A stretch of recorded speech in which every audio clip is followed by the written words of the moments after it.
Осенью 2009-го закончилась армейская служба Алексея. Оказавшись на гражданке, молодой человек быстро понял, что питаться и одеваться теперь предстоит не за государственный, а за собственный счет. Разобравшись с мыслями, он поступает на работу в одну из крупных и успешных фирм по ремонту оргтехники. Выполняя заказы, он видит, что серьезные поломки случаются редко. Выемка карандаша, случайно оказавшегося внутри аппарата, обходится в среднем в 1000 рублей. Заедать эту бумагу рвет, которая поступает, новый лист ее разрывает в куски, или еще хуже, начинает выходить из строя детали недешевые.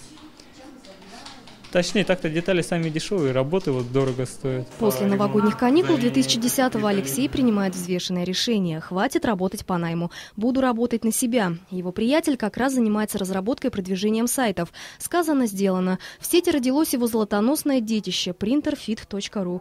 Умелая работа с Яндекс.Директом творила настоящие чудеса. 1000 рублей я вложил в рекламу. С одного заказа минимум приходило от 1200, ну и до 3000 бывало с одного заказа. И так каждый день. Утром вложил 1000, вечером получил в несколько раз больше. Гусыня, приносящая золотые яйца, сайт printerfit.ru до сих пор находится в топе Яндекса.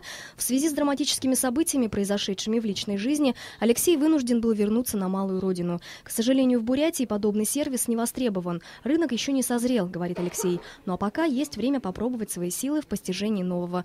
Например, изучить профессию видеооператора в самой крупной и авторитетной телерадиокомпании республики.